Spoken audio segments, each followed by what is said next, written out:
Buenas noches, mi nombre es Ada Hernández, soy estudiante de la Universidad de Yacambú, de la Facultad de Humanidades, carrera de Derecho. Yo les voy a hablar referente a sujetos en el derecho del trabajo, que es una persona natural que realiza una labor de cualquier clase, por cuenta ajena y bajo la dependencia de otra. La prestación de sus servicios debe ser remunerados. Su característica del trabajador, bueno, es una persona natural debido al carácter personalísimo de obligación, solo puede ser ejecutado por personas naturales. La labor que realiza es por cuenta ajena, el esfuerzo empleado no se traduce en beneficio directo para sí, sino para otro. La actividad realizada debe efectuarse bajo la subordinación o dependencia de otra persona. En el artículo 65 de la Ley Orgánica del Trabajo se habla de la presunción de existencia de la relación de trabajo. Bueno, también tenemos la ley también que prevé casos de excepción a la presunción de la existencia del trabajador, que también debe prestar sus servicios a instituciones sin fines de lucro, que también debe prestar servicios y que sea con fines altruistas o de interés social. El empleado es el trabajador en cuya labor predomina el esfuerzo intelectual, consistirá en estudios que haya tenido que realizar para poder prestar eficientemente su labor. El empleado de dirección es aquel que interviene en la toma de decisión u orientación de la empresa. También tenemos el trabajador de confianza, que es aquel cuya labor implica el conocimiento personal de secretos industriales o comerciales del patrón. Hasta aquí mi pequeña exposición. Le voy a dar el pase a mi compañero Jesús. Gracias. Buenas, mi nombre es Jesús Rodríguez. A continuación voy a hablarles de categoría de trabajadores según legislación, según cualidad de trabajo. Estas categorías son trabajadores y trabajadoras que realizan labores para el hogar, trabajadores o trabajadoras a domicilio, protección del salario, trabajadores y trabajadoras del deporte profesional en cuanto a su jornada, los trabajadores y trabajadoras agrícolas, trabajadores en el transporte terrestre, trabajadoras en la navegación marítima y fluvial y lacustre, la cual todas ellas se encuentran inmersas en el título 4 de la Ley Orgánica del Trabajo, lo de los trabajadores y las trabajadoras, del decreto número 8938 de fecha 30 de abril del 2012, la cual establece que las modalidades especiales de condiciones de trabajo se establecerá de acuerdo a las leyes especiales y las leyes especiales para la dignificación de trabajadores y trabajadoras residenciales. En cuanto a su promulgación respectiva, la ley especial se igualan los derechos de los trabajadores y trabajadoras en labores para el hogar en lo establecido en la ley para los demás trabajadores. Igualmente, a los trabajadores y trabajadoras a domicilio se le otorga el derecho de seguridad social, así como los límites de las jornadas y el derecho a los 2 días de descanso que tienen los demás trabajadores y trabajadoras. Al igual que a los trabajadores y trabajadoras deportistas, profesionales, agrícolas, de transporte terrestre, el trabajador aéreo, el transporte marítimo, fluvial y lacustre, motorizado y de la cultura. Todos ellos están inmersos en la garantía de todas esas partes laborales. Se establece la obligación a los patronos y patronas de incorporar en su nómina el 5% de los trabajadores y trabajadoras con discapacidad en corresponsabilidad con la sociedad para el desarrollo de la entidad de trabajo, con la participación de las organizaciones sociales, comunales y los trabajadores y trabajadoras, así como establecer programas de formación, concientización, y se establecerá una ley especial que regirá las condiciones laborales de los trabajadores con discapacidad. Eso es todo. Muy buenas tardes. Gracias.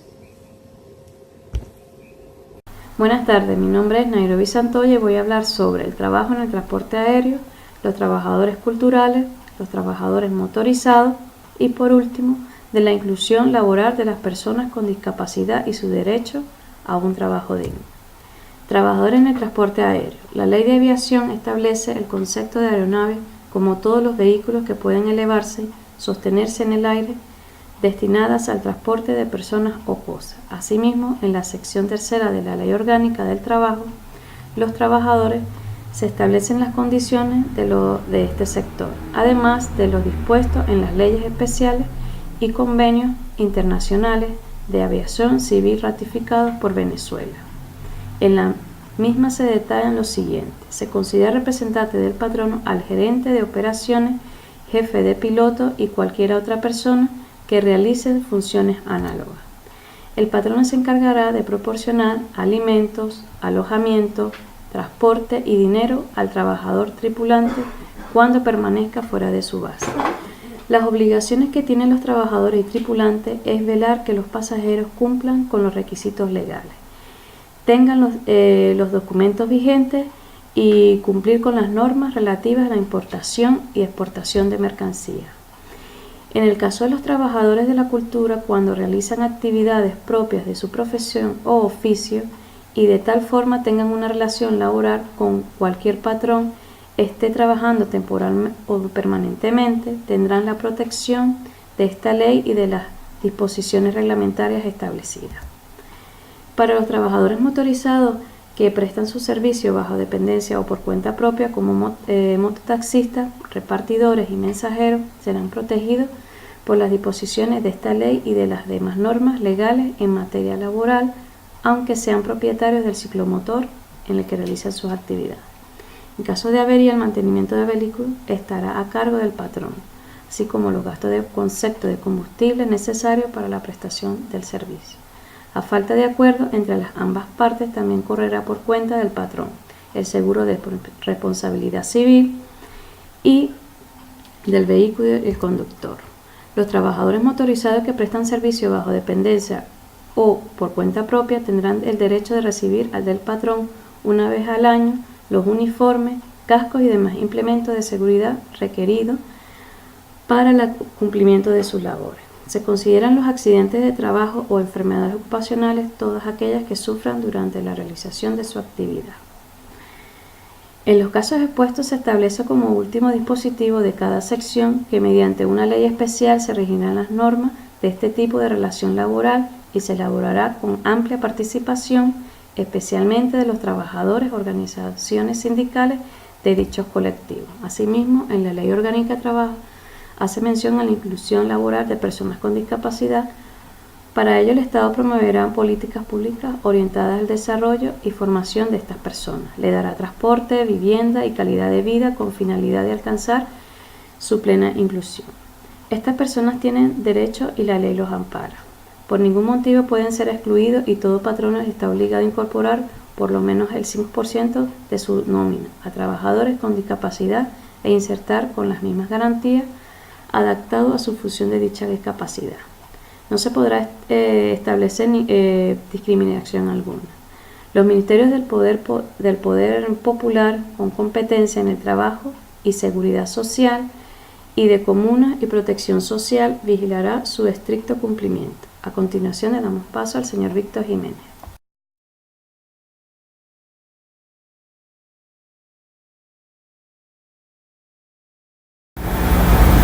Víctor Manuel Jiménez.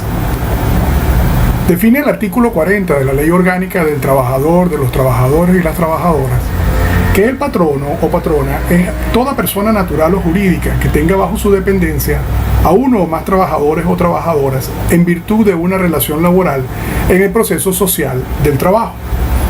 Cuando se define el patrono, se busca un objetivo determinado, que no es más que la responsabilidad de las cargas laborales. Ese debe ser el norte de la definición de patrón o patrona. El patrono se identifica como la persona física que contrata a los trabajadores, organiza y fiscaliza el trabajo diario, ejerce el poder de mando y de disciplina que le confiere la subordinación, facilita la materia prima, las herramientas, el local y en general lo necesario para que el empleado u obrero preste el servicio convenido finalmente. El patrono luce dibujado como la persona que recibe y dispone del trabajo ejecutado, asumiendo el riesgo de la empresa. Los elementos que definen en este caso al patrono sería la persona natural o jurídica, el que actúa en nombre propio o tiene a su cargo una empresa, un establecimiento, una explotación, y aquel que ocupa a trabajadores, no importa el número de los mismos. En cuanto a las funciones del patrón, la función primordial es la de crear, mantener, de ofrecer empleo en el sentido de puestos de trabajo. Ese empleo debe ser libre y decente. Tipifica la ley orgánica del trabajador, de los trabajadores, del trabajo de los trabajadores y las trabajadoras, en su artículo número 41, que el representante del patrono se considera a aquella persona natural que en nombre y por cuenta de éste ejerza funciones jerárquicas de dirección o administración, es decir, lo representa entre terceros y terceras, ante terceros y terceras. Los directores, gerentes, administradores, jefes o jefes de relaciones industriales, entre otros, que ejerzan funciones de dirección o administración, se considerarán representantes del patrono o de la patrona, aunque no tengan poder de representación, y obligarán a su representado o representada para todos los fines derivados de la relación de trabajo. De conformidad con lo establecido en el artículo 37 de la Ley Orgánica del Trabajo de los Trabajadores y las Trabajadoras, el trabajador de dirección debe intervenir en la toma de decisiones u orientaciones de la entidad de trabajo. Dichas decisiones deben ser las denominadas grandes decisiones. ¿A qué nos referimos cuando hablamos de estas grandes decisiones? Las grandes decisiones podemos decir que son las que versan sobre la producción, las inversiones o negocios que afecten el patrimonio de la empresa, la contratación o remoción de personal, la venta de bienes, la celebración de contratos, entre otros asuntos, es decir, la operatividad del negocio como tal. Las actuaciones o negocios jurídicos que celebre el trabajador de dirección en ejercicio de sus funciones tienen capacidad de obligar al patrono, pues éste actúa en su representación. La figura del contratista, tipificada en la Ley Orgánica del Trabajo de los Trabajadores y las Trabajadoras, en su artículo 49 especifica que son contratistas las personas naturales o jurídicas que mediante contrato se encargan de ejecutar obras o servicios con sus principios elementales, sus propios elementos, recursos propios y con trabajadores y trabajadoras bajo su dependencia.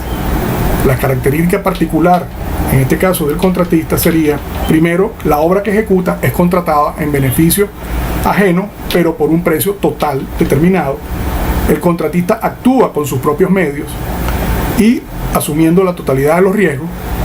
Y el contratista posee autonomía en cuanto a la ejecución del trabajo en el aspecto técnico y de dirección. Ahora los dejo en compañía con la compañera Belkis Báez. Buenas tardes, mi nombre es Belkis Báez. Después de haber culminado la exposición del compañero Víctor, quien en su último punto tocó las contratistas, ahora en este momento mi persona, es decir, Belkis Báez, estudiante de Ciencias Jurídicas de la Facultad de Derecho de la Universidad Yacambú, en este momento conversaré un poco sobre las entidades o grupos de trabajo, sobre la tercerización y la responsabilidad objetiva del patrono.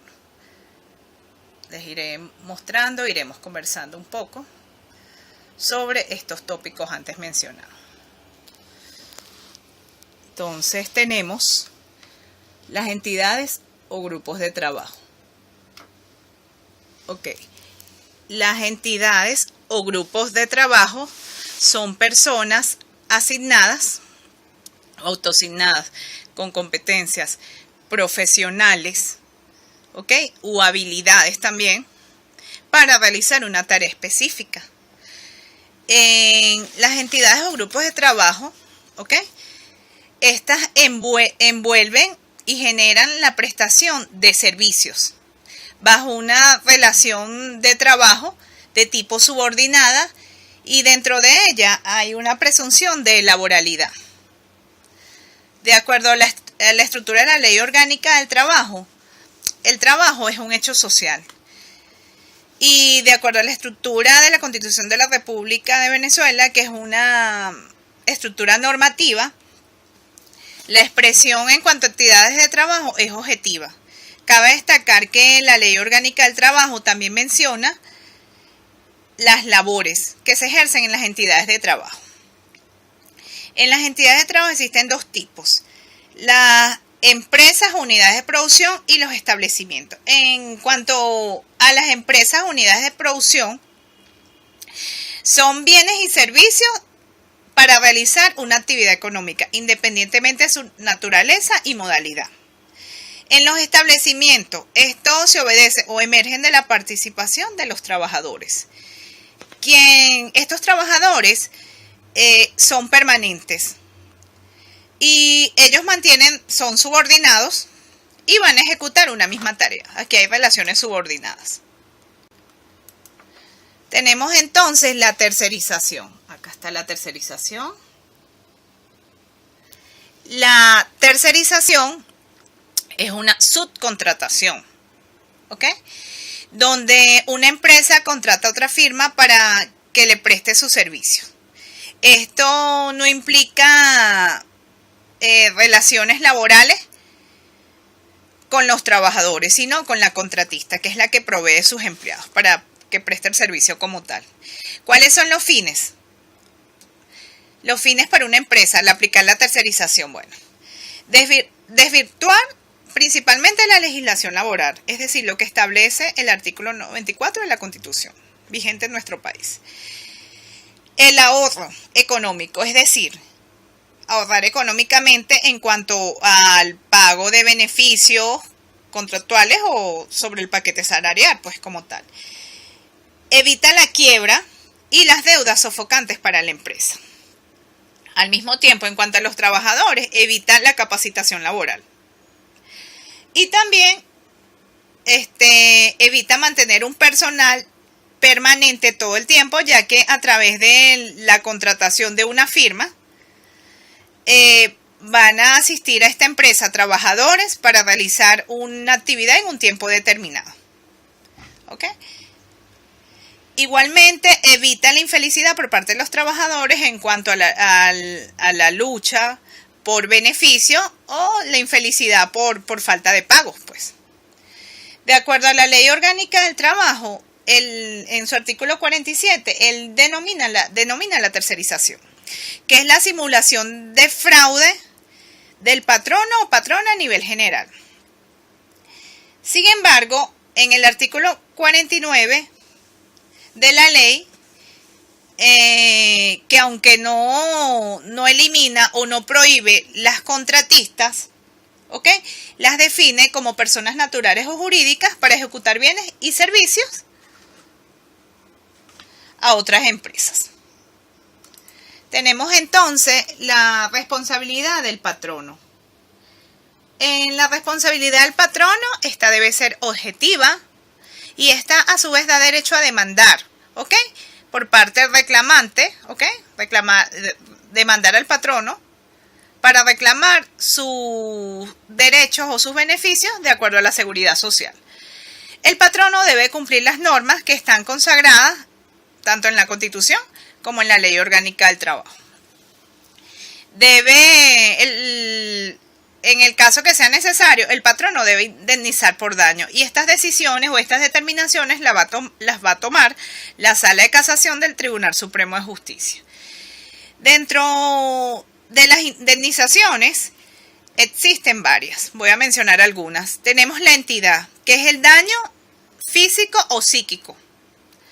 Tenemos el grado de culpabilidad, que es el acto o acción ilícita. Tenemos la conducta de la víctima. Y es importante dentro de esta también el grado de educación y cultura del reclamante. También es bastante importante la capacidad económica de la parte accionada. Y se considera relevante la posición social y económica del reclamante. Y entre otras también es determinante las posibles atenuantes del responsable al momento de solicitarse la indemnización. Muchas gracias por su atención. Esto ha sido todo. Belkis Báez. Hasta luego. María Araque. la responsabilidad objetiva del patrono, la cual se deriva de la Ley Orgánica del Trabajo, Trabajadores y Trabajadoras, donde se establece que el patrono debe responder objetivamente ante el daño causado a un trabajador infortunado, independientemente de las causas que originen el infortunio, siempre y cuando en la ocurrencia del mismo no se encuentren los exímenes de responsabilidad establecidos en el artículo 563 de la LOA, que entre otros escenarios describe que cuando la víctima haya ocasionado intencionalmente el accidente, el patrono no tiene el derecho a no hacerse responsable del homicidio. Buenos días, mi nombre es Lidia Cervantes, voy a hablar sobre introducción al derecho del trabajo. Voy a hablar sobre los principios generales del derecho laboral. Tiene por lo general dos funciones fundamentales: fuentes supletorias, cuando la ley deja vacío o laguna y no existe jurisprudencia. Uso o costumbre aplicable. Los principios del derecho del trabajo entran como suplemento. Fuente interpretadora. Sirven también para interpretar la normativa vigente cuando ésta sea confusa o haya diversas interpretaciones posibles. Principio protector. Es el principio más importante del derecho laboral. Es el que lo diferencia del derecho civil, parte de una desigualdad, por lo que el derecho laboral trata de proteger a una de las partes del contrato de trabajo para equiparla con la otra, a diferencia del principio de igualdad jurídica del derecho privado. El principio protector contiene tres reglas. Reglas más favorables. Cuando existe concurrencia de normas, debe aplicarse aquella que es más favorable para el trabajador. Regla de la condición más beneficiosa. Una nueva norma no puede desmejorar las condiciones que ya tiene el trabajador. Regla indubio pro operario. Entre interpretaciones que puede tener una norma, se debe seleccionar la que más favorezca al trabajador. Principio de irrenunciabilidad de los derechos. El trabajador está imposibilitado de privarse voluntariamente de los derechos y garantías que le otorga la legislación laboral, aunque sea por su beneficio propio. Lo que sea renunciado está viciado de nulidad absoluta. Así, un trabajador no puede renunciar a su salario o aceptar uno que sea menor al mínimo establecido por el ordenamiento. Principio de continuidad laboral. Le da la más larga duración posible al contrato de trabajo por el hecho de ser esta la principal o única fuente de ingreso del trabajador. Principio de primacía de realidad. No importa la autonomía de la voluntad, sino la demostración de la realidad que reina sobre la relación entre trabajador y empleador.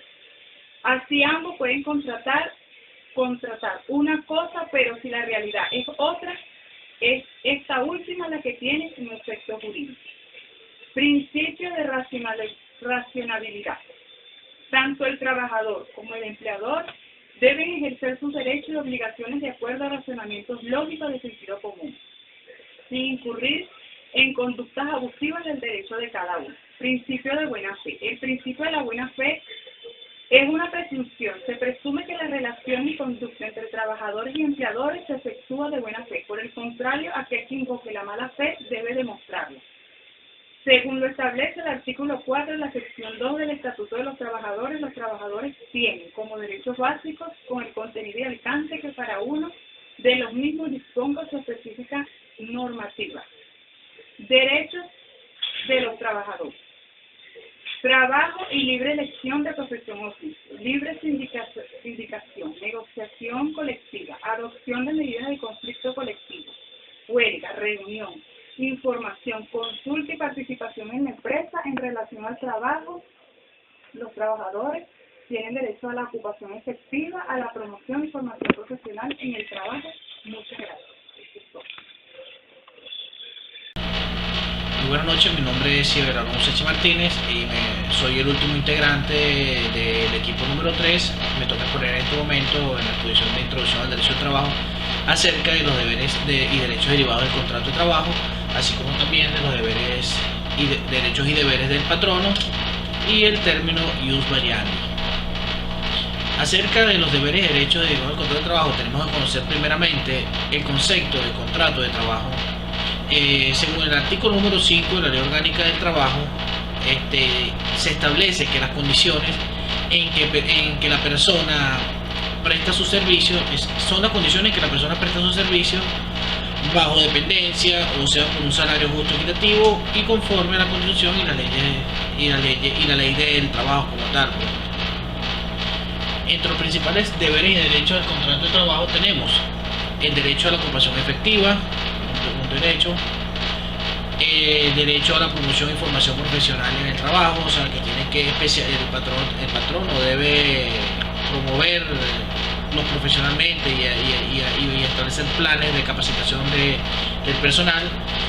También tienen derecho a no ser discriminados directa o indirectamente para el empleo, derecho a su integridad física, derecho al respeto y su intimidad, a la consideración de vida y dignidad, derecho a la percepción puntual y remuneración pactada y legalmente establecida de acuerdo al contrato de trabajo.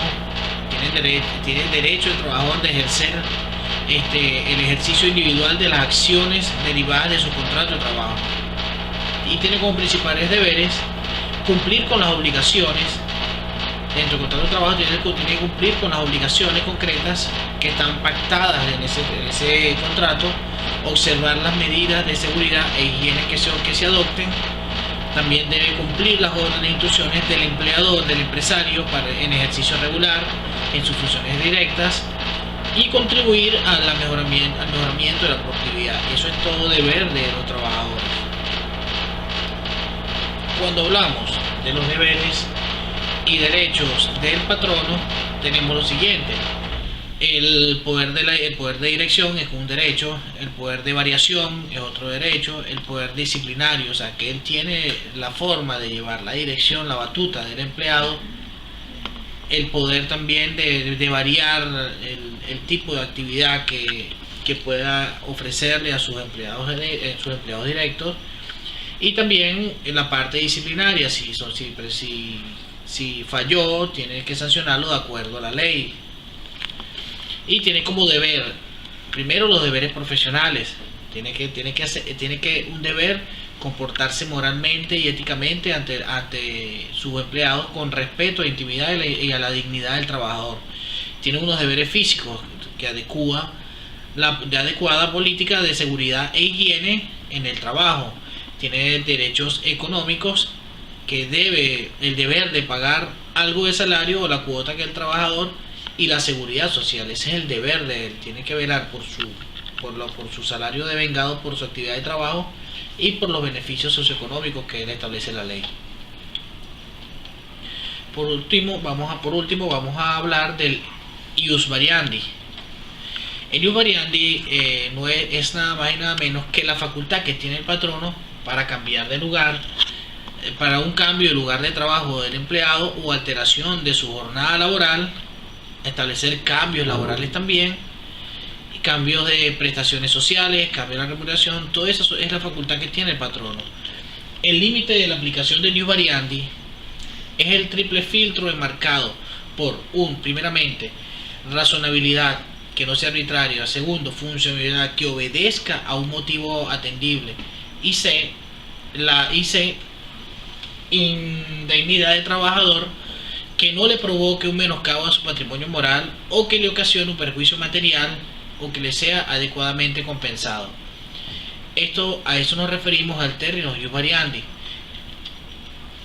Una reflexión personal acerca de la relación laboral y el ius variandi es que la relación existente del trabajador-patrono debe basarse en todo momento en el respeto, obediencia y la subordinación en todos sus aspectos, y sobre todo en la salvaguarda de sus deberes y derechos inalienables surgidos de dicha relación. Otra reflexión, que eso lo dijo un pensador muy conocido por nosotros en la historia del mundo, Confucio, dijo: cuando un reino es administrado con justicia y equidad, bastará su palabra para que le sea conferida la dignidad que merece. Cuando el reino sea mal gobernado y produzca disturbios y sediciones, bastará el silencio para salvar su persona. Confucio. Eso es todo. Muchas gracias.